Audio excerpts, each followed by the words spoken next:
pode ter se deteriorado. Muito bem, vamos aos temas que escolhemos para discutir esta noite. Vamos começar então pelas revelações do caso das dívidas ocultas no julgamento de Gian Bostan, um dos executivos da Privi Invest, a empresa que esteve por trás da concessão e financiamento e mobilização de financiamento das chamadas dívidas ocultas, um julgamento tanto que decorre nesta altura em Nova Iorque, tem sido feitas várias revelações com documentação diversa a ser apresentada então pela acusação americana, tanto por parte do próprio governo americano. Uma das acusações então é que uma longa lista de gente que terá recebido, portanto, subornos para facilitar a execução do projeto, e aparece nessa lista o Partido Frelimo com 3 borderouxos que foram apresentados então nesse tribunal num valor de 10 milhões de dólares. Suazo, começo por si, como é que explica esta revelação que foi feita em Nova Iorque? Bom, primeiro dizer que o julgamento que decorre em Nova Iorque trouxe mas vai trazer muito mais revelações. Digo isto por causa da experiência própria como advogado. Os julgamentos são campos apropriados para que as partes envolvidas, os que acusam, os que se procuram defender, vão trazendo à mesa um conjunto de elementos probatórios que permitam fazer valer a sua versão relativamente ao mesmo fato que está sendo julgado. Desta feita veio esta revelação, vieram esses borderões.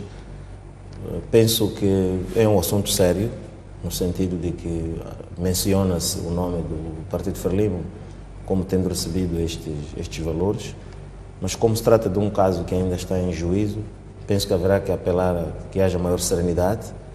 Primeiro porque ainda não houve pronunciamento do banco receptor do lado moçambicano, ainda não houve um pronunciamento do próprio Partido Frelimo, que pelas suas próprias estruturas, quero crer, que algum trabalho pode ter sido eventualmente iniciado no sentido de se apurar a veracidade dos fatos. Portanto, decorre um grande processo que tem que ter por base a ideia da presunção de inocência.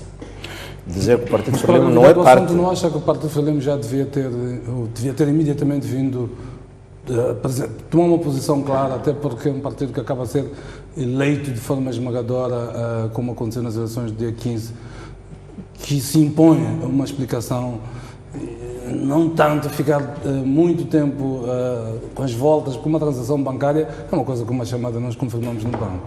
Não, a questão reside exatamente no que acaba de dizer. A responsabilidade política do Partido Frelimo não lhe permite aparições atabalhoadas. Este é um assunto que está sendo julgado em Nova Iorque. Pelo que se diz, a transferência terá sido feita para um banco que está sediado em Moçambique. O Partido Frelimo tem uma sede na cidade de Maputo, como devem ter todos os outros partidos. Portanto, é justamente por causa dessa responsabilidade política que qualquer aparição do Partido Frelimo publicamente a explicar sobre este assunto não pode ser uma aparição evasiva, não pode ser uma aparição às meias. Portanto, o Partido Frelimo não pode aparecer várias vezes a explicar o mesmo assunto. E nesta altura ainda não estão criadas as condições para que haja uma aparição formal para se explicar este fato. Há de perceber que se trata de uma transação que, pelo que se diz, terá sido feita em 2014, há de ter que se fazer um trabalho interno, há que voltar aos files para perceber o que foi da gestão financeira nessa altura. Este dinheiro entrou, este dinheiro terá sido usado para o benefício do próprio partido, o partido terá sido usado como qualquer outra pessoa coletiva pode ser usada porque tem uma conta bancária e é feita esta transferência.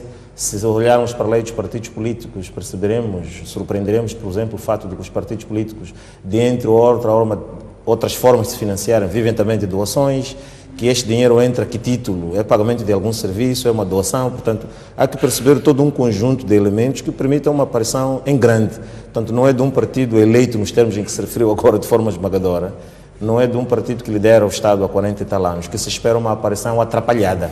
Portanto, não há uma demora e eu quero crer que há uma tendência de se proceder a uma aparição responsável. Seja como for, qualquer explicação que vier, ou foi usado o partido como uma fonte de branqueamento de capitais, o dinheiro estava de passagem para algum lugar, o que é grave, não é mesmo? Ou é um financiamento político, 2014 é um ano eleitoral, significa que o partido faz eleições financiado de forma ilegal, como o fez. Qualquer cenário que se colocar aqui, desde que haja a prova de que o dinheiro entrou, é grave. Não discordo, mas como eu lhe dizia, não se pode correr para dar explicações quando os elementos não estejam completos à mesa. Tal como dizia, está a decorrer um julgamento em Nova Iorque. Nós vamos ter muito mais revelações. Não sabemos a quem elas vão implicar e como é que elas vão implicar. Portanto, senão vamos aqui estar numa situação de, a cada revelação, a cada sessão que houver de julgamento, há um documento que sai, o Partido Frelimo vai aparecer. Se aparecer outro documento, o Partido Frelimo... Este julgamento vai fechar e vão ter sido, nessa altura do fecho, trazidos à mesa todos os elementos que lhe procurem aproximar de alguma situação um pouco católica neste assunto, se posso usar esse termo. Pelo que eu acho que uma maior serenidade, uma maior responsabilidade com que está a atuar o Partido Frelimo na gestão desta informação é chamada neste momento à mesa. Compreendo que se trata de um assunto que chama muitas emoções. Há quem até gostaria que aquela informação tivesse sido no dia 14 de outubro, como que acha que era provável que ela tivesse influenciado no processo eleitoral por aí fora. Mas pronto, apareceu nesta altura, então está aí. Muito bem, Dr. Simão, queria ouvir a sua opinião sobre estas revelações, o facto de um partido como Frelimo ser pelo menos associado com provas, como vimos, a uma transação desta natureza. Antes de eu fazer comentário isso, eu gostaria de apresentar uma nota que eu julgo e penso ser muito importante. Há que reconhecer aqui que o poder político de Moçambique, tanto a partir de Frelimo e o governo que controla, que gera, eles foram gerindo este processo numa situação de uma gestão defensiva. Fizeram tudo por tudo para que estas revelações todas saíssem depois do dia 15 de outubro. Acha que influenciaram? Sim. Eu continuo a estar assim. Aqui por várias vezes já falamos. E dissemos que... Mas como é que podem ter influenciado os tribunais sul-americanos? Nós não podemos ignorar... O governo moçambicano não é nenhuma das partes. Uma das partes até pode influenciar com expedientes aqui eu penso que há todos... Não é parte legítima aqui há todos, nós chamamos lobistas internos, internacionais. Portanto, esse julgamento é ser visto de uma forma muito estratégica, de que fizeram tudo por tudo para evitar que essas revelações saíssem antes do dia 15 de outubro. Se tem esta força toda de conseguir um julgamento, por que não tem a força de roubar as provas? Não, deixa eu roubar, porque nós não podemos ignorar de que hoje Moçambique tornou-se um país de uma atenção internacional.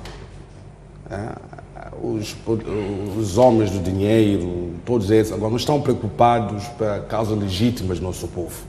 Estão preocupados todos quem vai gerir os nossos recursos. Daí então, fizeram tudo para que as revelações saíssem depois do dia 15 de outubro. E temos o caso do Manuel Chang também, toda essa estratégia foi montada. E agora, sabendo que já se fizeram as eleições, já ganharam, então vão gerir mais um período para que encontrem os culpados e crucificá-los. Agora, é importante também aqui, eu não sei porque... Sobre a revelação em si. Agora, não sei porque o Partido Frelimo mantém-se muito silencioso, porque como um partido tem por obrigação moral, como já dissemos aqui por várias vezes, aparecer publicamente e explicar aos moçambicanos sobre todos esses contornos, porque a Frelimo não é só partido político, também é um partido que está a gerir o nosso Estado, e é também o mesmo partido que obrigou a Assembleia da República a aprovar a legalização dessas suas dívidas. Portanto, tem a obrigação moral de aparecer publicamente, contar a sua história, a sua versão. Enquanto não contar, o povo fará o seu julgamento. Por isso, é verdade de que esse processo está a decorrer lá em Nova Iorque. Também temos outro processo a decorrer na África do Sul e também ao nível interno temos a Procuradoria Geral da República a fazer as suas investigações. Portanto, eu sinto de que há uma certa lentidão e essa lentidão está a beneficiar a quem? Portanto, essa é a minha preocupação. É por isso eu, como qualquer cidadão moçambicano, estou interessado e quero saber de fato por onde foram esses valores e quem foram responsáveis por essa toda a engenharia que defraudou não só os moçambicanos, mas acima de tudo a nossa economia nacional, colocando o nosso país de joelho. Eduardo Namorero, queria ouvir a sua avaliação, a sua leitura a estes documentos que foram revelados em Nova Iorque.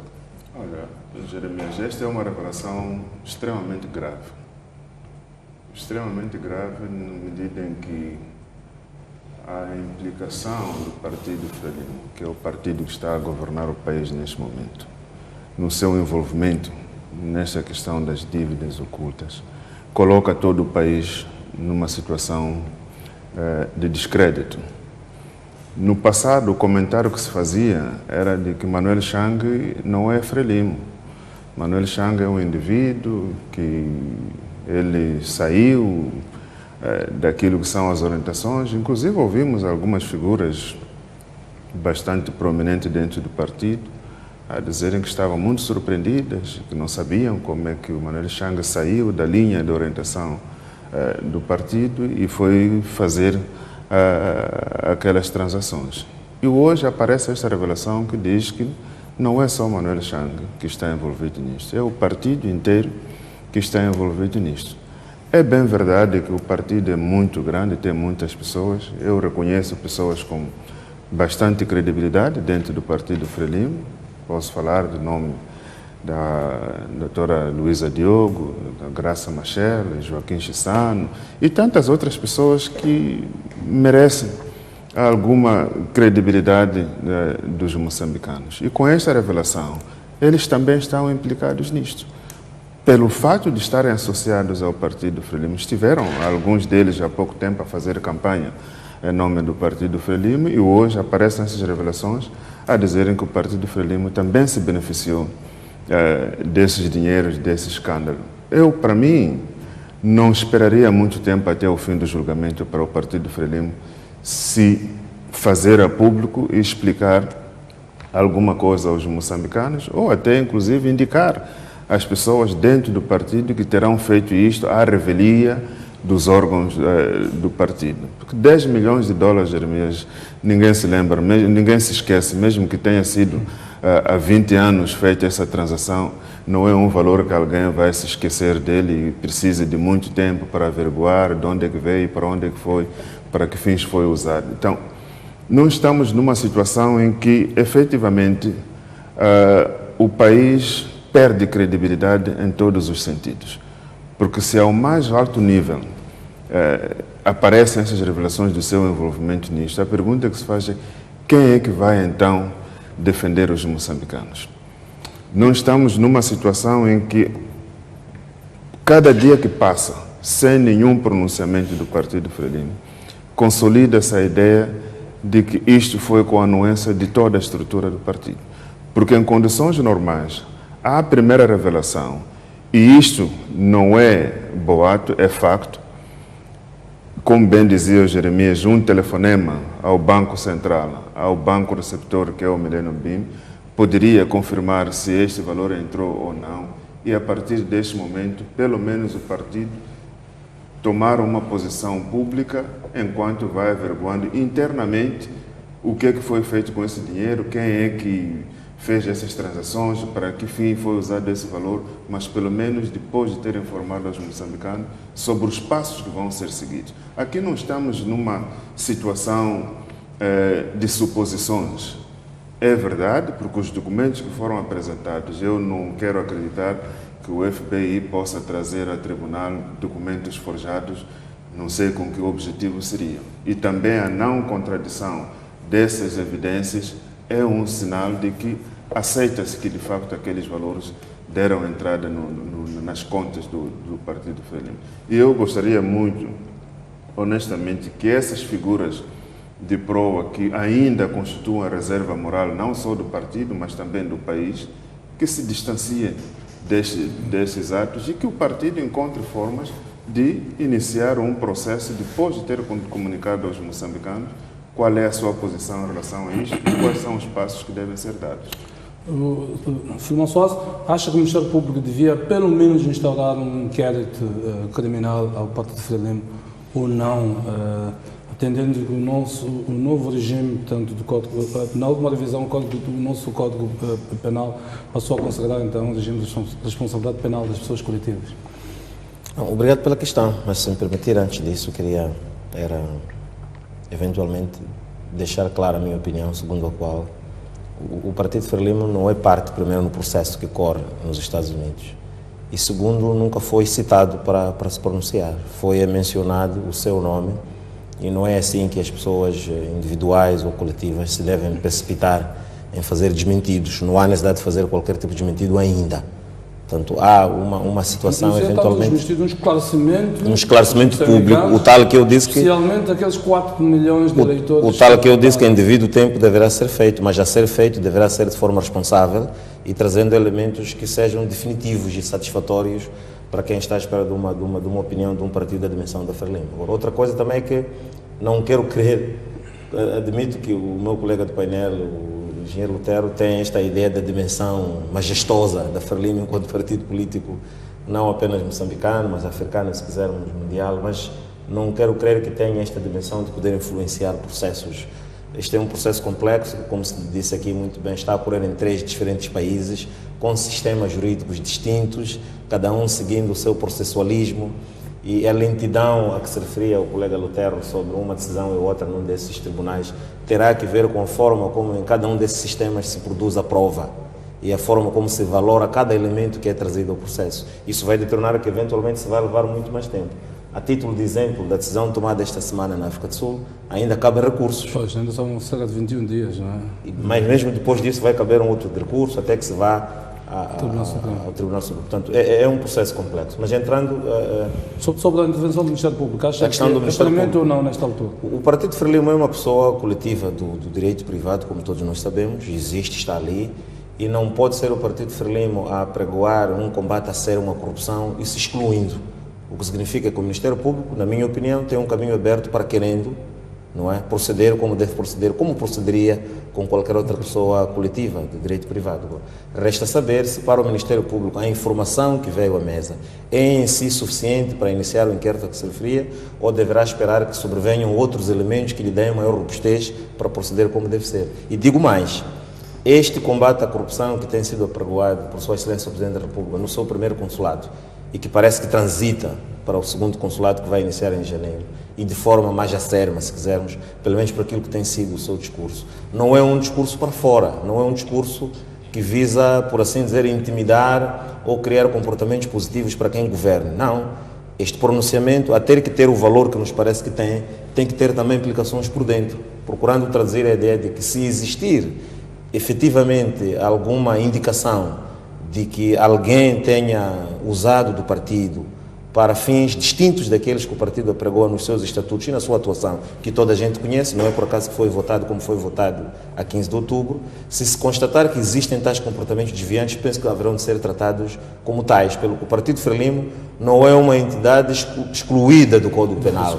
A ter que ser levado a cabo um trabalho pelo Ministério Público, não há de ser o fato de ser o Partido Frelimo que lhe vai libar de responsabilidade. Mas continuo a chamar a atenção que não creio que seja o caso de, vamos lá, condenações precipitadas, de julgamentos. Aliás, os julgamentos que estão em curso sobre essas dívidas têm estado a provar para nós que a serenidade, a calma, a paciência e, sobretudo, a análise responsável são figuras que não devíamos ignorar.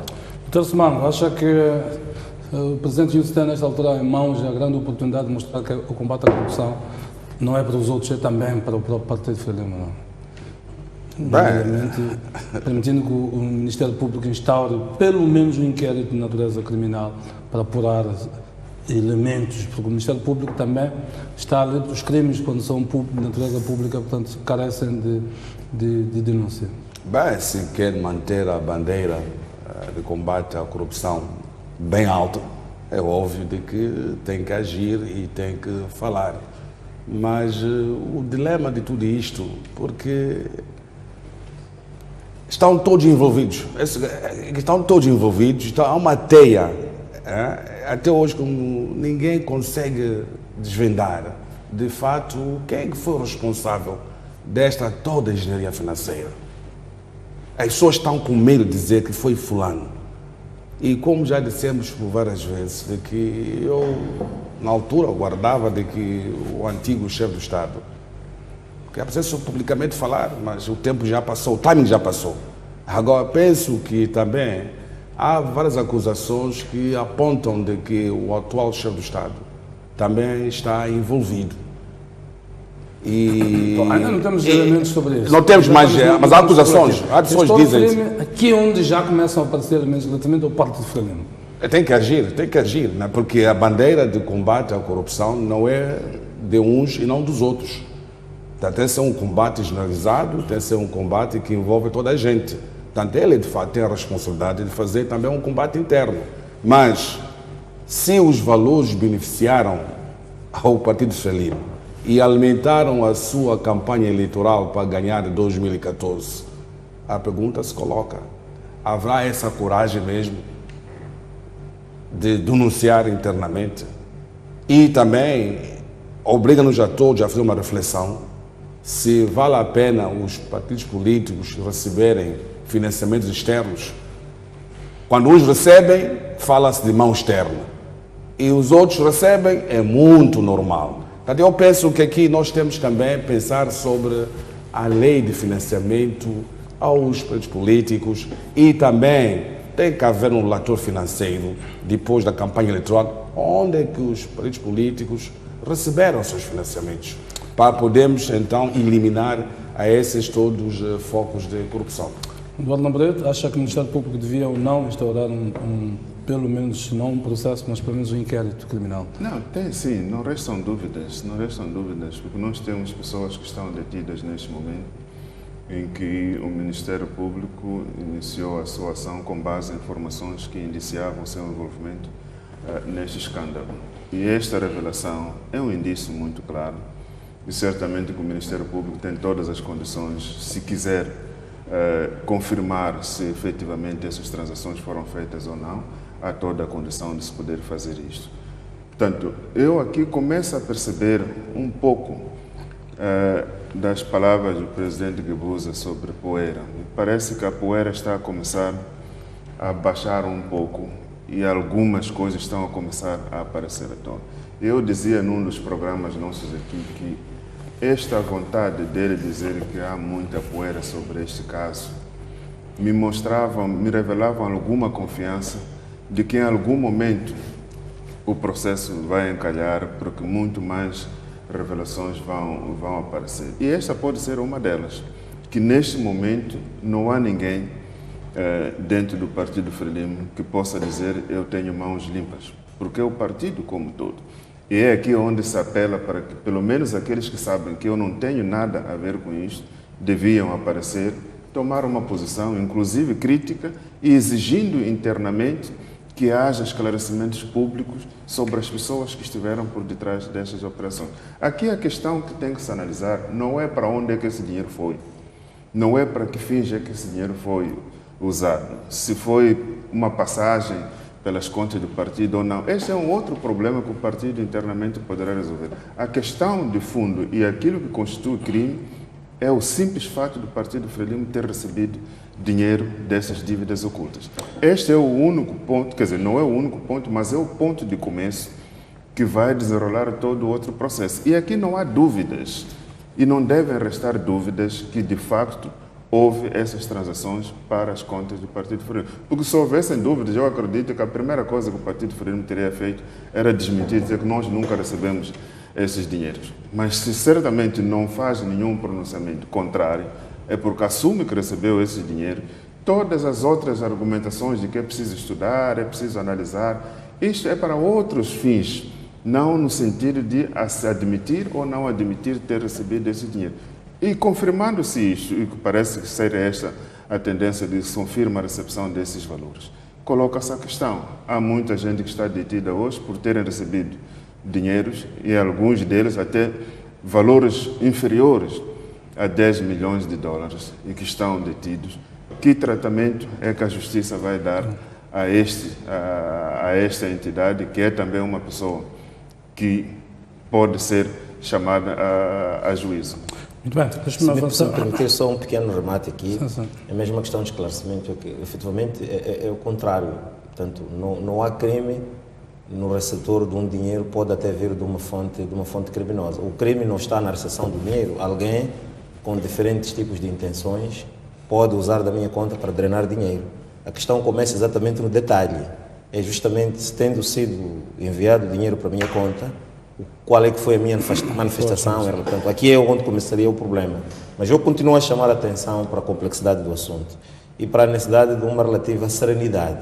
Não ignoremos que somos um Estado de Direito, que esta questão da presunção de inocência não nos pode parecer uma figura que só está ali de forma cosmética na Constituição. É sério que a primeira informação sobre o fato de eu estar envolvido numa ação criminosa não pode servir de matéria para eu ser julgado. Não, mas a questão que se coloca, caro Sousa, é: recebeu ou não recebeu o dinheiro das dívidas ocultas? Esta é a pergunta que os moçambicanos estão a fazer. Não, os moçambicanos fazem.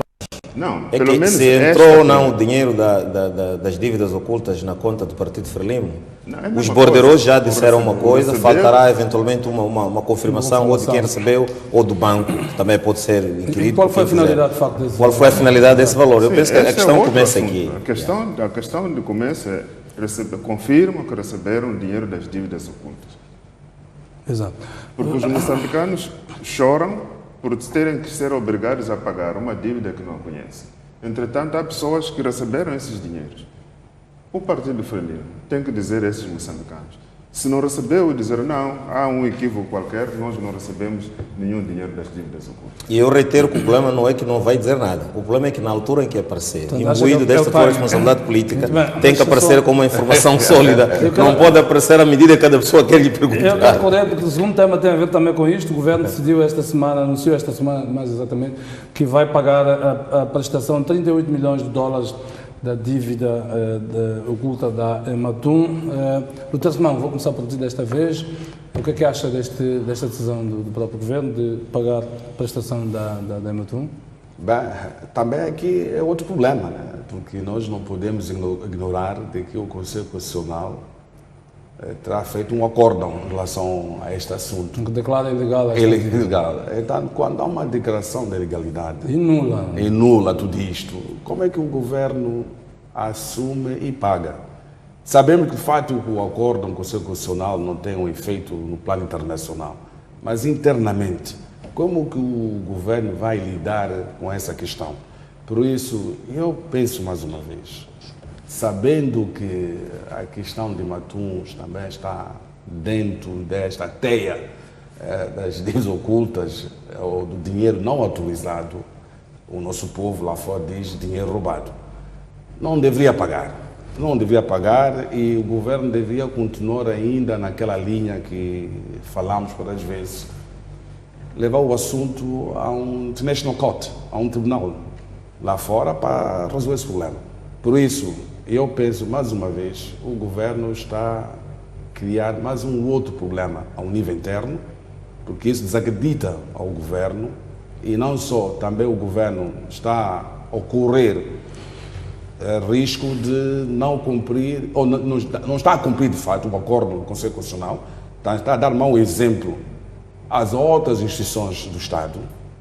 E o segundo lugar, e também o governo não está a ser firmeza na defesa da legalidade e do combate à corrupção, que tem sido a sua bandeira.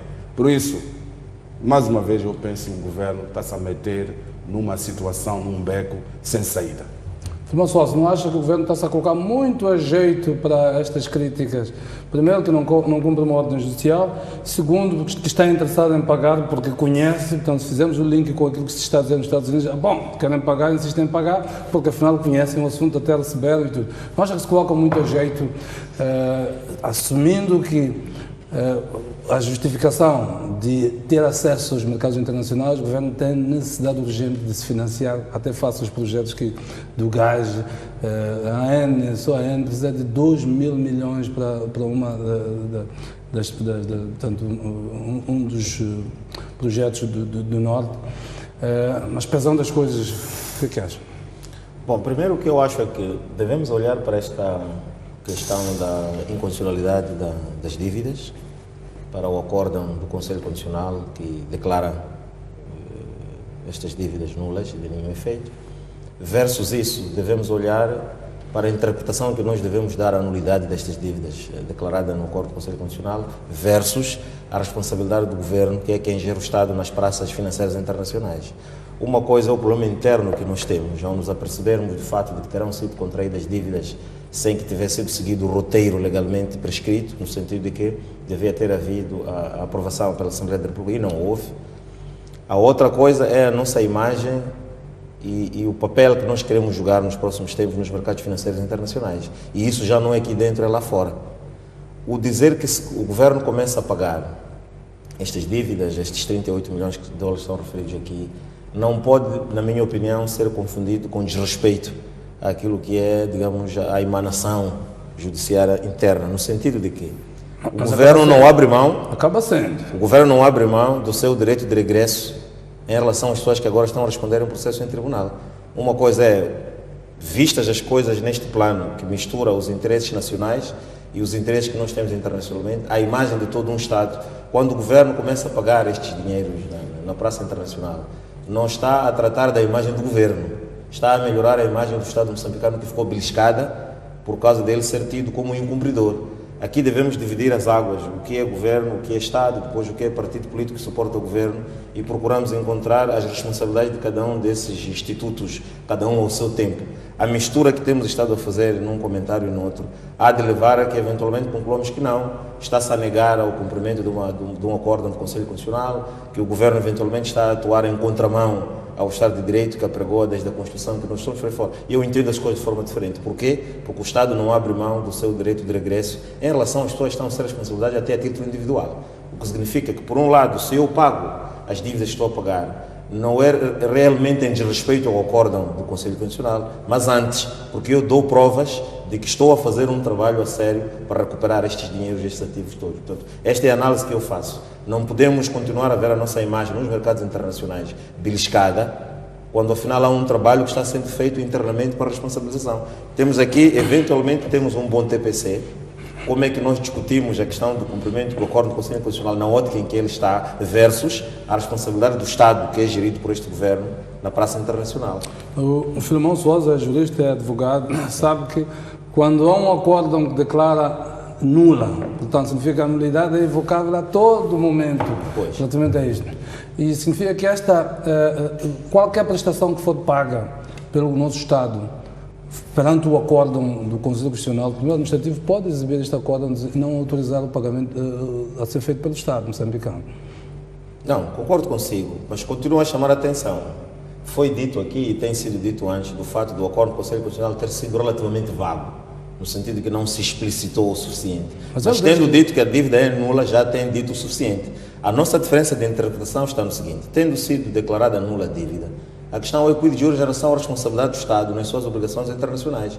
Se o Estado se estivesse a ocupar apenas de pagar aquelas dívidas sem exigir o seu direito de regresso do território moçambicano, eu compreenderia a interpretação que está a fazer. Na minha interpretação, não há nenhuma ilegalidade, inconstitucionalidade na atuação do Estado, enquanto ele trata de gerir o Estado e melhorar a sua imagem na praça internacional e exigindo o direito de regresso às pessoas que eventualmente tenham defraudado o Estado, porque no final do dia o quantitativo que se paga lá fora exigir-se-á aqui dentro para a reposição por parte das pessoas que estão a ser responsabilizadas. Este é o meu entendimento do acordo. O Eduardo Namboreto, queria ouvir o seu entendimento relativamente a esta assunção do Estado de pagar os 38 milhões de dólares. Bom, eu fico um pouco preocupado quando ouço isso de um jurista, que ele sabe perfeitamente qual é o significado da declaração de uma nulidade. Quando se declara nula, de facto deixa de existir. E a pergunta que faço é: o que é que estamos a pagar? Se o Conselho Constitucional declarou que essa dívida não existe. Este é o primeiro aspecto. O segundo aspecto: o dinheiro que está sendo usado para pagar essa dívida vem de onde? Em que orçamento é que este dinheiro foi inscrito? Quem autorizou que se use o dinheiro que está a ser usado para pagar esta dívida que não existe? Portanto, eu acho que, do seu ponto de vista de lei, não há a mínima condição de se proceder a pagamento de qualquer coisa que seja, porque já foi declarado a nulidade destas dívidas. No Orçamento de Estado de Sessão de Deputados, conhece melhor, no Orçamento de Estado de 2019 não está lá inscrita nenhuma rúbrica de pagamento de prestações para a dívida de Matum? Mesmo até que isso seja, é ilegal, porque esta dívida não existe. O Conselho Constitucional E a própria Constituição diz que as decisões do Conselho Constitucional são irrecorríveis. E as decisões também de qualquer tribunal são de cumprimento obrigatório. Portanto, não há aqui qualquer margem, qualquer interpretação diferente daquela de que não existe dívida da Ematum que deve ser paga com dinheiro dos moçambicanos. Portanto, não há a mínima condição aqui que pode-se encontrar outras alternativas para poder-se satisfazer as exigências daqueles que compraram estas dívidas por via daqueles que roubaram o dinheiro desses credores e que já estão a ser conhecidos, não é? Esses 10 milhões de dólares que entraram nas contas, os tais milhões de dólares que foram para não sei onde, eventualmente ainda existem tantos milhões de dólares em Abu Dhabi. Acho que este é o dinheiro que tem que ser usado para poder ressarcir as pessoas que compraram essas dívidas. No caso de moçambicanos, esses não têm absolutamente nada a ver com essa dívida e o Conselho Constitucional veio e confirmou isso e disse: estas dívidas nós não as conhecemos, elas não existem. Portanto, sob o ponto de vista de lei, nós não podemos encontrar outro tipo de interpretação que se possa fazer nesta questão. O pagamento destas dívidas é, com certeza, inconstitucional.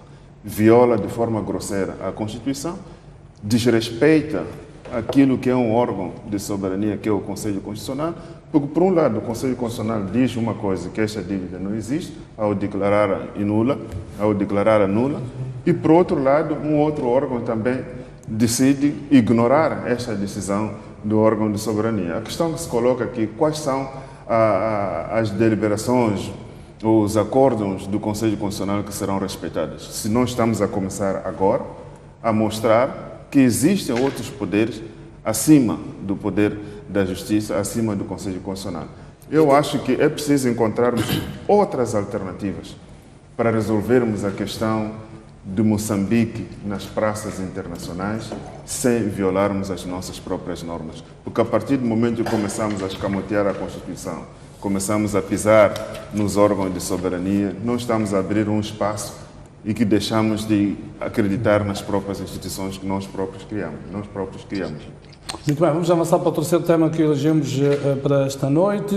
Tem a ver com os recursos no âmbito do contencioso eleitoral. Portanto, o Tribunal Supremo veio esta semana a revelar então que em todo o país foram recebidos, deram entrada nos tribunais distritais 58 recursos e em apenas 3 províncias, portanto, Nampula, Maputo província e Sofala, 41 recursos em Nampula, 13 em Maputo e 4 em Sofala.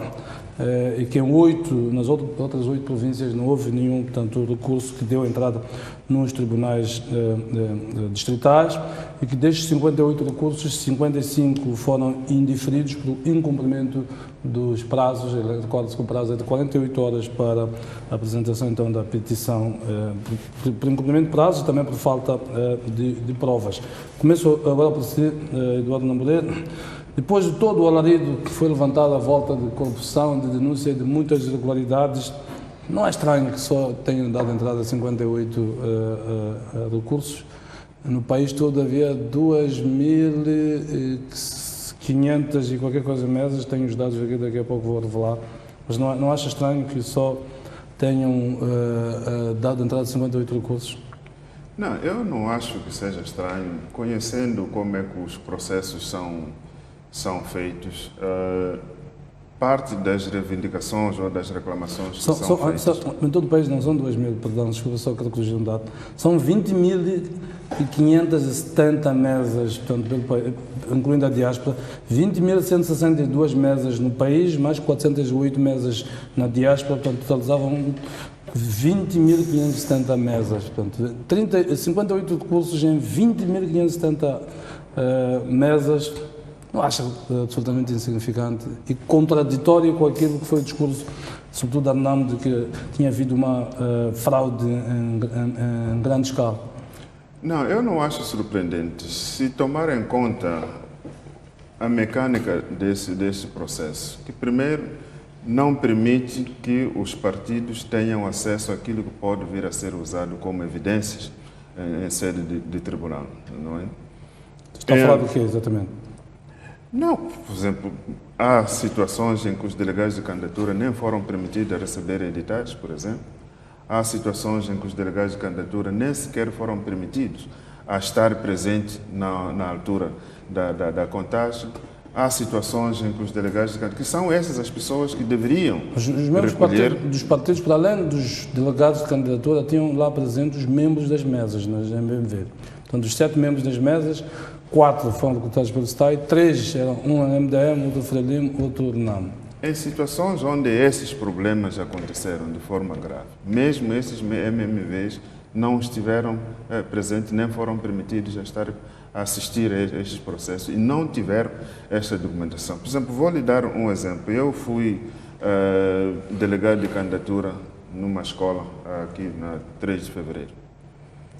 A instrução que o pessoal do STAI que estava lá a supervisar o processo foi de que, a dado passo, eles deviam se retirar de volta para o distrito. E eu até perguntei a uma delas, mas o vosso trabalho não terminou, como é que estão a voltar? Eles disse, não, temos orientações para voltar ao distrito e que as pessoas que vão vir recolher os materiais são outros que vão ser indicados para virem fazer isso. Portanto, estas pessoas não estão nem em condições de poder dizer o que é que viram, o que é que não viram. E quanto mais aos delegados de candidatura ou aos MMVs, que podem a qualquer momento serem solicitados para sair ou fazer qualquer... Portanto, este é um processo, Jeremias, que acho que nós temos que nos reinventar se queremos, de facto, ter processos credíveis no nosso país. Mas temos que nos reinventar muito. Temos reinventado, se calhar, em demasia. A mudança legislativa que aconteceu agora para essas eleições é brutal. Nós ainda não fizemos o suficiente, Jeremias. Se for a perceber, as reformas que temos estado a fazer do ponto de vista legal, é sempre nas vésperas das eleições. Sempre nas vésperas das eleições. Por exemplo, uma das coisas de que temos sempre estado a levantar quando discutimos isso e nunca foi aceito pela maioria no Parlamento, é a necessidade de impressão de maior número de boletins superior ao número de eleitores inscritos. E nós sempre perguntamos, mas para que precisamos de imprimir mais boletins para além do número suficiente para os eleitores inscritos? E disse que não, é para o caso de alguém cometer um erro, pode voltar a pedir um outro boletim. Só que isso não precisa, porque a própria lei prevê todas as situações. Se a pessoa errou na hora de marcar, se este voto foi para um partido ou para outro, se é nulo, se é inválido, vai ser contado como é, não há necessidade.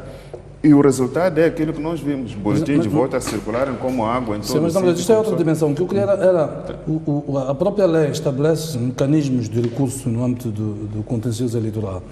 Por que é que os partidos não fizeram uso disto? Quando olhamos para estes dados no fim, ficamos assustados. Não, o problema é que se você sabe que se eu for apenas com um papel A4 e não tenho as evidências que o tribunal vai me pedir para suportar as minhas reivindicações na minha petição, é o mesmo que você não fazer nada.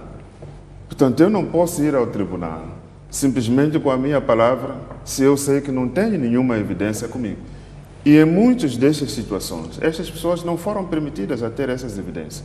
Esta é uma das razões por que tão poucos recursos foram submetidos, porque certamente, mesmo os poucos que foram submetidos, o tribunal diz que não há evidência. Mas também sabe-se claramente que o acesso a estas evidências, o acesso a essas provas, não é tão facilitado assim. Não é tão fácil. Por exemplo, a situação em que os delegados de candidatura foram impedidos de aceder às mesas, qual é a prova que se pode produzir para provar isto? Situação em que alguém foi afastado de estar no sítio onde estava para fiscalizar o processo, qual é a prova que se pode apresentar nisto? Então, é disto que eu estou a dizer, que é preciso, se nós queremos credibilizar os nossos processos, temos que nos reinventar e temos que considerar outras formas de aferir aquilo que se diz, se é verdade ou não. Doutor Simão, coloca a questão assim, tenho batido toda hora. Quando se fez a revisão do pacote eleitoral, consagrou-se um conjunto de garantias na perspectiva de que os problemas estavam ali identificados e que as soluções legislativas vinham resolvê-los. Maior presença dos partidos nos órgãos eleitorais, de cima a baixo, maior presença dos partidos nas mesas, através do delegado de candidatura, de um suplente delegado de candidatura, de um MMV para cada um dos partidos, dos 3 partidos representados na Assembleia da República, ao arrepio das leis e da Constituição.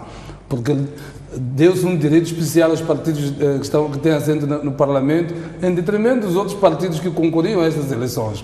Portanto, é um jogo que a partida está inquinado. Os Nova Democracias, enfim, e tal, podiam contestar as regras deste jogo. Mas o que é curioso, quem contesta são aqueles exatamente que fizeram as regras do jogo e que foram os maiores beneficiários. Queria ver a sua leitura. O que explica estes números tão reduzidos de recursos? Bem, sabe, eu penso que, como dizia o colega do painel, o Namburete, nós temos, em algum momento, fazer uma análise fria deste processo. E sempre dissemos de que era preciso tirar ou libertar o STAI do controle do governo central.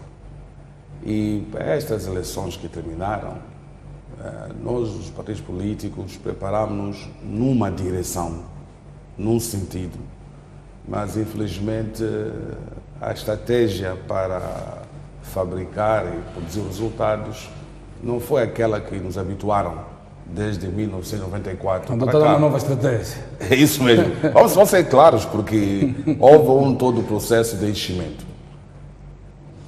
Houve todo o processo de enchimento e também os nossos candidaturas e alguns MVs não tiveram acesso aos editais para poderem servir como uma base de reclamação.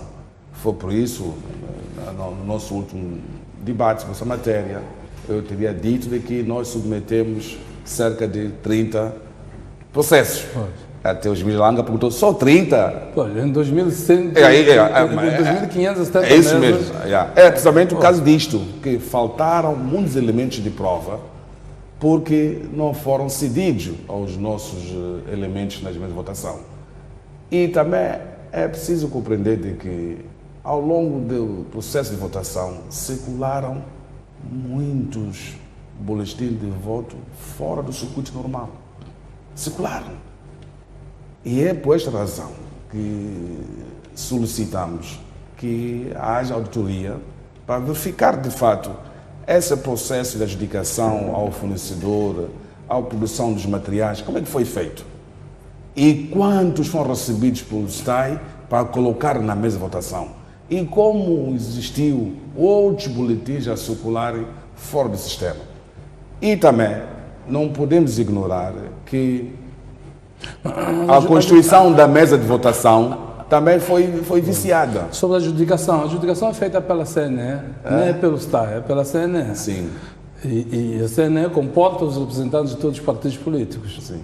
Então, para além de adjudicar os membros da CNE, eu tenho conhecimento, muitos deles são amigos, foram até junto do fornecedor, no momento da análise das propostas para adjudicação, no momento de fabrico dos materiais, nos escoamentos de materiais para cá, os membros da CNE no global. Estavam lá, eles estavam lá de fato, eles testemunharam, assistiram aquilo que foi lhes representado.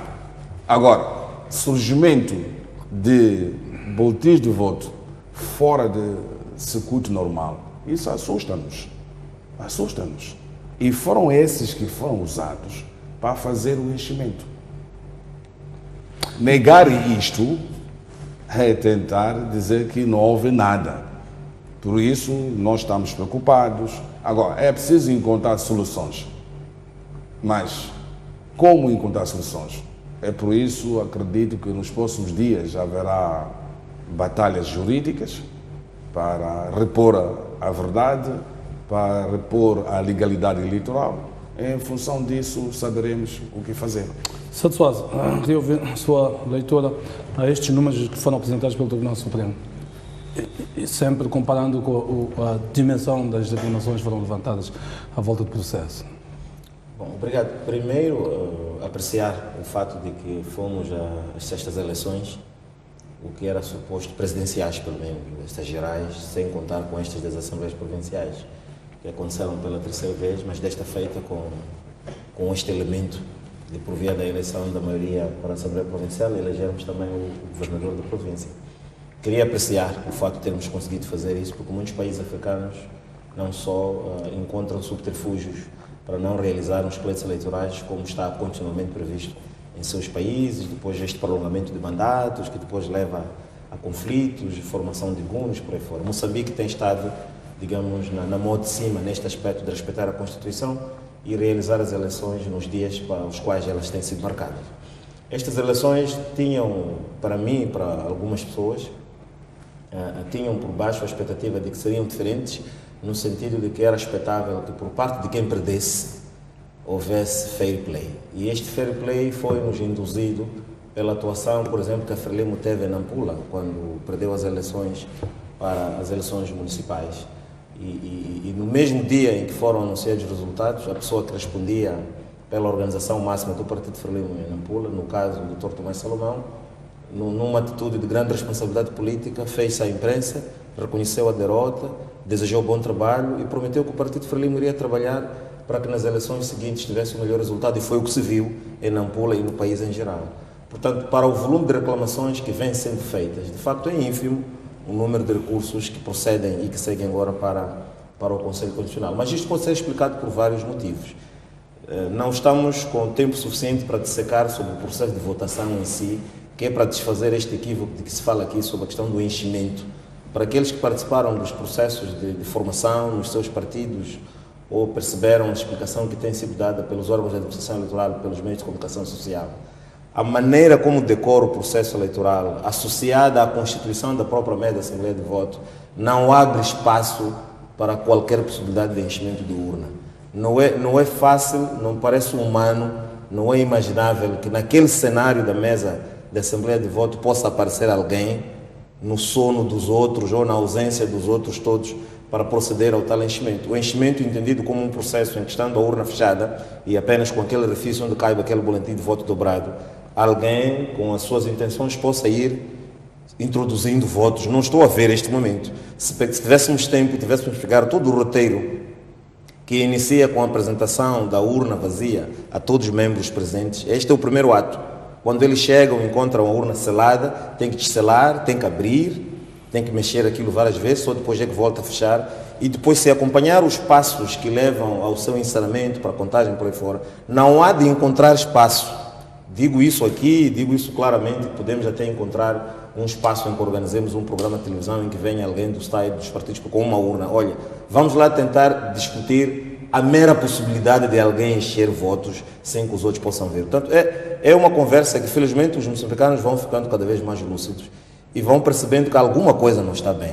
E não é por acaso que nós temos este resultado. Este resultado, por assim dizer, penaliza bastante a oposição e premia o Partido Frelimo. E eu penso que isto é que devíamos nos concentrar. Primeiro, para responsabilizarmos cada vez mais o Partido Frelimo, que forma governo em janeiro, para fazer muito melhor pelo povo que lhe elegeu, mas também dar-nos espaço para discutirmos a questão da sobrevivência política da nossa oposição na nossa atual conjuntura. Porque se repararmos no resultado que obtiveram agora, é pensável, por exemplo, que em 2024, nas autárquicas, venham a baixar ainda mais, e quando entramos para 2025, para as presidenciais, eventualmente um e outro partido até possam desaparecer do esquema político nacional. E eu penso que isto deve transcender aquela alegria de alguém que seja do partido vencedor, como é o meu caso, e pensar que está tudo bem porque nós ganhamos tudo, fica uma situação do one takes all. Isso não é bom para a democracia.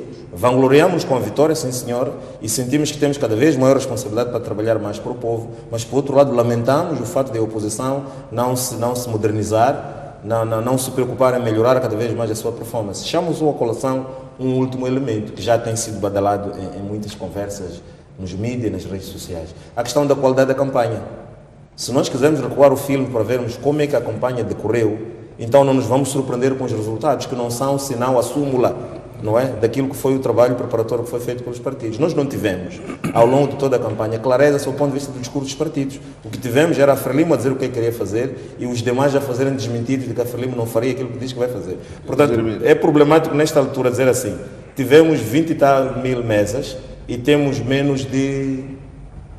Temos menos de 100... Temos menos de 100 recursos que vão para o Conselho Constitucional. É de supor, não conheço os números em concreto sobre quantos votos... Vai um para o Conselho Constitucional apenas. Vai um apenas. Imaginemos que a situação fosse, se não fosse um assunto sério, fosse um assunto mais disponível para brincadeira, até diríamos, olha, e se nós desconsiderarmos os votos de tais mesas, o que efetivamente isto muda naquilo que foram os resultados eleitorais em geral? Portanto, estou a tentar dizer aqui, aquilo que dizia aqui o Dr. Namorete, quando se referia, por exemplo, à situação de não ter sido permitida a participação de alguns MMVs, a participação de alguns delegados, é que isso já é evidência, isso. Portanto, para os meios que nós usamos agora, uma filmagem de alguém a falar e a negar acesso a um membro da mesa da Assembleia de Voto, a negar acesso a um delegado, esta é uma grande evidência, que deve ir anexa à peça que se escreve. Porque efetivamente alguém vai chegar, vai ligar o link, vai perceber, olha, está efetivamente alguém da Frelimo ou do MDM a negar que alguém da Renamo possa aceder à sala. Está alguém da Frelimo ou do STAI a negar que a Renamo aceda a um edital ou outro. Portanto, o tipo de evidência que se diz que não há, eu penso que estão exatamente nos fatos que se pensa que eram levianos. São esses que são preponderantes para que essas reclamações sejam entendidas. Eu acho que o meu colega de painel aqui parece não viver neste país, parece que não participou neste processo eleitoral. Eu lhe chamaria apenas para uma atenção muito simples. Vai buscar as urnas que foram usadas nas últimas eleições de 2014 e vai buscar as urnas que foram utilizadas desta vez.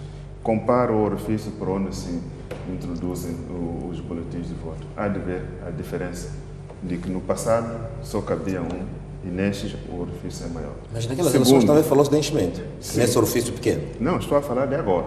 Não, é que disse que havia uma comparação. Não, pensei que dizer que lá não era fácil. É que está a dizer que só cabia um único boletim. E há pessoas que foram encontradas com mais do que um boletim de voto a irem para votar. E isto não é falácia, foi encontrado. Foram de diferentes partidos, pelo que soubemos. Não é? Isto aconteceu. Segundo, não é suficiente dizer que o fato de... Sabe muito bem qual foi a intervenção da polícia em vários cenários, em que nem sequer a oportunidade de a pessoa poder se explicar lhe foi dada. E há muitos vídeos que estão a circular por aí. Se esses documentos são válidos, então o Ministério Público tem muita matéria também para poder usar e provar tudo aquilo que está a ser falado. Portanto, eu não estou a falar apenas como Renamo, estou a falar como moçambicano e que gostaria que o meu país tivesse processos credíveis, pudesse nos orgulhar, porque não basta realizar eleições de 5 em 5 anos, quando são eleições que depois são contestadas. E há evidências mais do que claras.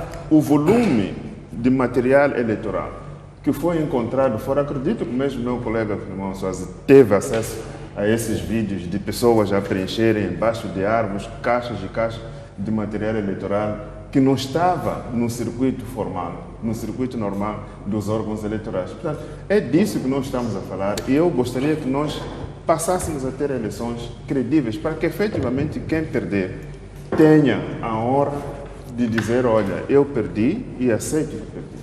Mas enquanto nós continuamos com este tipo de eleições, fica extremamente difícil. Eu queria dizer outro ponto, vou começar pelo Lutero, esta vez. Doutor Simão, queria ouvir o seu comentário relativamente aos ataques armados na Estrada Nacional número 1, que continuam, mesmo depois de termos tido eleições, mesmo depois de termos tido o terceiro Acordo Geral de Paz. Queria ouvir a sua leitura sobre isso. Bem, hoje estamos já em novembro, já passaram as eleições, já andamos aqui todo o ano a discutir sobre todo o processo da pacificação do país. Tivemos o privilégio de discutir sobre os últimos acordos que foram assinados, mas sempre tínhamos dito de que este processo ainda vai custar muito, ainda vai levar caminho sinuoso. E hoje estamos aqui para dizer que, sim senhor, de fato tínhamos razão, de que este processo requer muito mais. E esses ataques devem ser vistos de uma forma objetiva. Estão a acontecer em que zona? Estão a acontecer em que áreas? E quais são as populações que estão sendo vítimas da situação?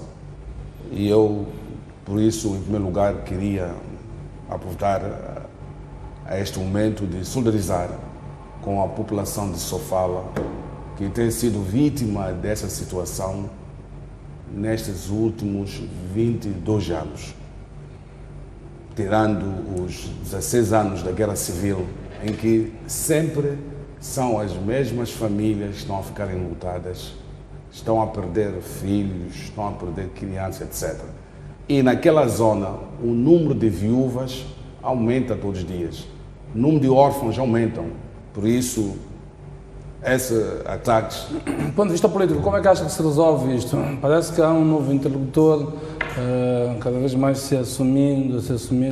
Com quem se fala agora? Como é que se sai deste...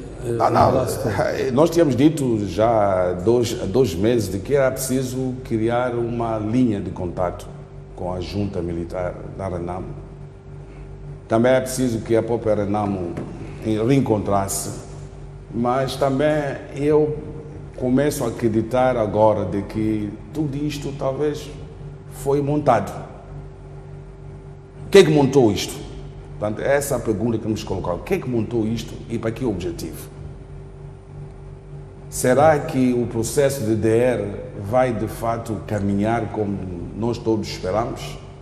Será que haverá de fato a liberdade de circulação naquela zona? Então, eu penso, há muitas perguntas que podemos lançar, mas devemos nos centrar no único objetivo de que devemos estabelecer, quando digo nós todos moçambicanos, devemos estabelecer uma linha com a junta militar, perceber de fato se são eles ou não, depois encontrar uma solução. Porque se essa situação não for resolvida para os próximos dias ou próximas semanas e deixá-la estar assim, sem encontrar um interlocutor válido, estaremos a criar uma situação difícil para os próximos tempos. Monsosa, queria ver a sua leitura a isto. Nós já ouvimos a polícia veio dizer que a Renamo não clarificou qual das Renamos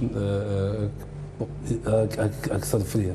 Mas a sua leitura, o que é que explica que depois de tudo aquilo que se passou, eu vou repetir aqui, tenhamos ainda ataques militares como se nada tivesse acontecido? Olha, ainda bem que começa com este introito e que se refere que a polícia tem dito que é Renamo. Eu penso que há de partir de alguma base para dizer isso. E se a polícia falou, eu confio na Polícia da República de Moçambique, é a polícia do meu país. De alguma fonte credível nas suas investigações terá aferido que efetivamente se trata de Renamo.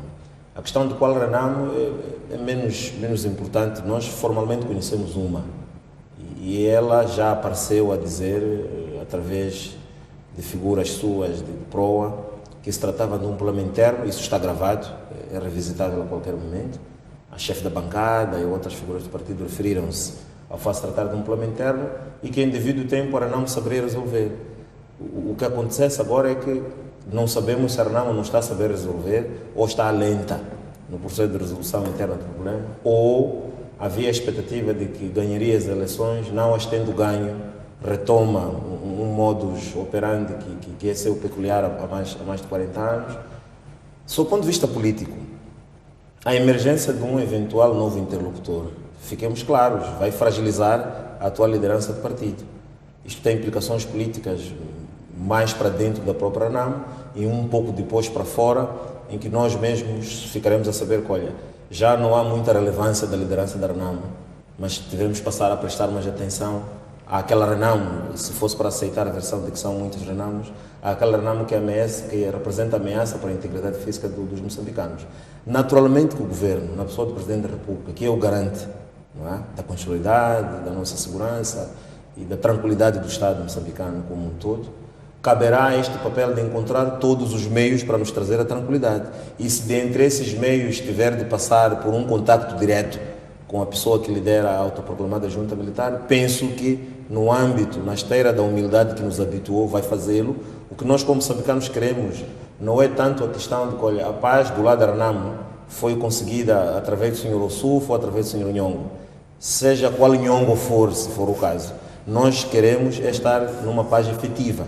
E se a paz efetiva depende de falar com uma outra pessoa, que não seja a atual liderança formal da Renamo, que se fale com essa pessoa. Os nossos apelos de natureza moral, natureza académica, de que, olha, o senhor Ossufo é que tem legitimidade porque foi escolhido num congresso e que se tivesse que contestar a sua liderança tinham que convocar, de acordo com os estatutos da RENAM, tinham que convocar um congresso extraordinário, escolher o senhor Nhongo ou outra pessoa que tivesse maior legitimidade. É uma conversa que podemos ter depois, mas neste momento urge é que do lado do governo sejam encontrados mecanismos para contactar a pessoa que parece ter maior legitimidade para calar as armas e manter este país nos cariz em que esteve durante algum tempo atrás. Portanto, esta é a perspectiva. Eduardo Navarrete, sua leitura, isto que está acontecendo, quem é que está a fazer esses ataques, como é que saímos disto e voltamos à normalidade?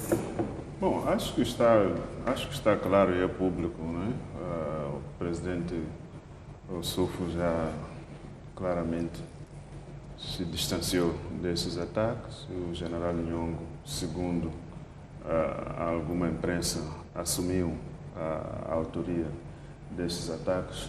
Mas nisto tudo, meu comentário, eu iria emprestar as palavras do presidente Guebuza, dizer que há muita poeira. Que há muita poeira no meio disto e que em tempo próprio, acredito que quando a poeira baixar, tudo vai se esclarecer. Eu não sou apologista da guerra, não sou apologista do uso das armas para reivindicações de que natureza for, e a homenagem mesmo ao presidente Afonso Dhlakama, um dos seus compromissos ainda em vida foi de que nunca mais gostaria de ver Moçambique de novo mergulhado na guerra. Mas estamos. Sim, infelizmente. Daí que eu acredito que todas as alternativas devem ser buscadas para que se encontre a solução e a resposta a todas as reivindicações que possam existir, mas que não seja por esta via. Acha que a RENAM está a ter dificuldades, a liderança particularmente, em resolver este problema com o Mariano Nhongo? Este não é um processo simples. Se fosse um processo simples, acredito eu que já tinha se resolvido há muito tempo. O processo de DDR, desde que começamos a discutir este assunto neste painel, sempre dissemos que não seria um processo tão linear que se pudesse resolver assim. Há muitas expectativas que devem ser geridas, há muita comunicação que deve ser feita e que, infelizmente, este processo não conheceu o seu sucesso em termos de boa gestão das expectativas, em termos de boa comunicação, para que todas as pessoas envolvidas ou que venham a ser envolvidas estejam muito claras sobre o que é que vai acontecer daqui para frente. O processo é, de certa forma, sinuoso, tem contornos bastante sensíveis, porque é a vida das pessoas que estão lá. Alguns conseguem se conter, outras não conseguem se conter. E eu acredito que nós chegaremos a um ponto em que todas as pessoas estarão no mesmo diapasão. Infelizmente, o que tem vindo a acontecer não permite esta serenidade para que as coisas sejam resolvidas da forma como elas devem ser resolvidas. Eu, pessoalmente, não alinharia muito na solução militar para a resolução deste conflito, quer de um lado, quer do outro.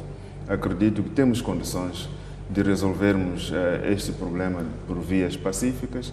Há todas as condições criadas. Estamos no mesmo país, as pessoas estão claramente identificadas. O que se quer agora é a predisposição para se iniciar a conversa e ouvir das partes quais são as reivindicações e como é que essas reivindicações podem ser respondidas. Porque não estamos na situação, por exemplo, de Cabo Delgado, em que os atores não são conhecidos. Neste caso, todas as pessoas envolvidas são conhecidas. O que se quer apenas é esta predisposição de abrirmos o espaço para sentarmos e conversar, ouvir as reivindicações de uma das partes e responder aquilo que é possível responder, aquilo que é possível satisfazer e ultrapassarmos estes problemas. Muito bem, o que é certo é que não estamos a conseguir ultrapassar os problemas. Tivemos mais uma eleição e imediatamente a seguir a eleição voltamos a estar a mergulhar em guerra, o que é intrigante, portanto, num país como o nosso. É com quem se tem que, com Ossufo Mahamat, com Mariano Nhongo, tem que se sentar. Enfim, fica esta dúvida relativamente ao caminho para chegar ao sinuoso caminho para chegarmos à paz. Muito bem, eu quero agradecer a vossa presença aqui neste programa, os nossos telespectadores também que nos acompanharam. Uma boa semana de trabalho a todos e até o próximo domingo.